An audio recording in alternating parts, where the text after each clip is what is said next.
Halo semuanya, apabila Anda rutin mengikuti channel kami, berarti Anda telah berada di bagian akhir dari topik Being Resourceful ini.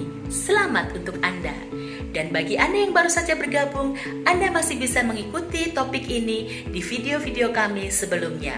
Jangan lupa like and subscribe agar Anda bisa mengikuti berita-berita terupdate dari Effect Center.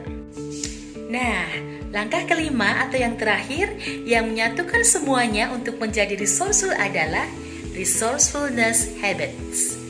John Maxwell, seorang pembicara di bidang leadership, pernah berkata begini, Anda tidak akan pernah berubah hidup Anda sampai Anda merubah satu kebiasaan di hidup Anda.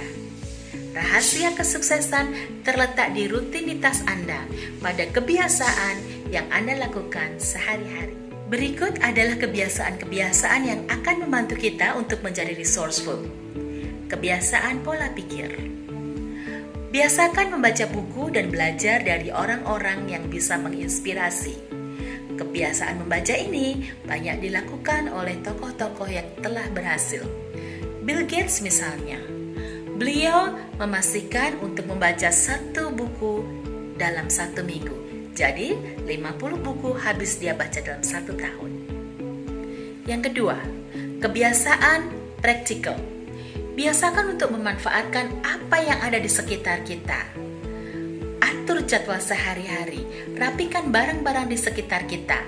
Ini akan menghemat waktu, tenaga, dan juga financial resources. Yang ketiga, kebiasaan keluarga. Biasakan untuk melibatkan semua anggota keluarga dalam membuat suatu keputusan. Buat agenda keluarga bersama-sama. Bangun kebiasaan yang positif dalam keluarga.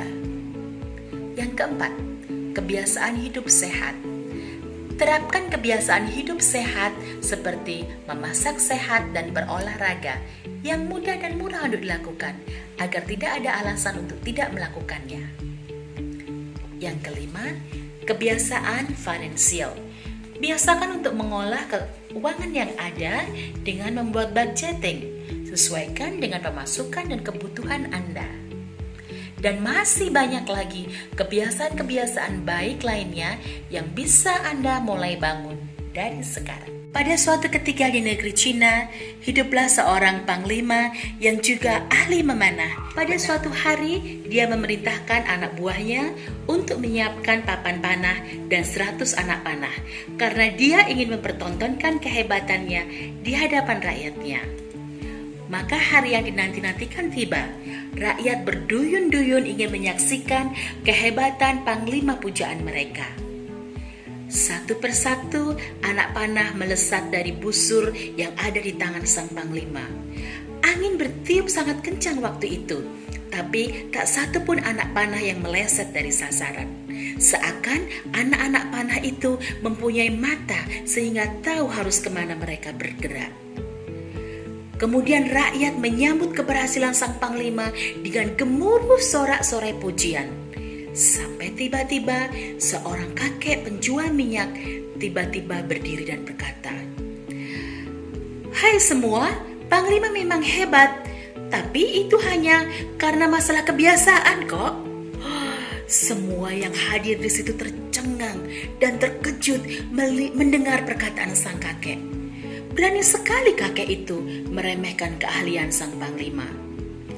"Tunggu sebentar," kata sang kakek. Lalu sang kakek beranjak dari tempat duduknya dan mengambil sebuah logam uang yang ada lubang di tengahnya. Diletakkan dengan perlahan koin tersebut di atas sebuah botol. Lalu diambilnya sebuah gayung yang penuh berisi minyak dan dituangkannya minyak tersebut ke dalam botol melalui lubang koin itu. Tak ada sedikit pun minyak yang tercecer. Wow, yang hadir di situ sangat tercengang, lalu bersorak-sorai dan memuji sang kakek, termasuk sang panglima itu sendiri. Dengan rendah hati, sang kakek membungkuk dan berkata, "Semua yang bisa saya dan panglima lakukan itu bukan hal yang luar biasa. Itu hanyalah kebiasaan yang dilatih terus-menerus. Karena kebiasaan yang dilatih terus-menerus akan melahirkan sebuah keahlian, kata sang kakek dengan rendah hati. Membangun sebuah kesuksesan tidak bisa dilakukan tanpa waktu, usaha, kerja keras, dan membangun sebuah kebiasaan baik. Tambahkan kebiasaan baik dalam kehidupan Anda dan lakukan dengan setia. Enjoy being on the resourceful path. Terima kasih semuanya dan sampai jumpa.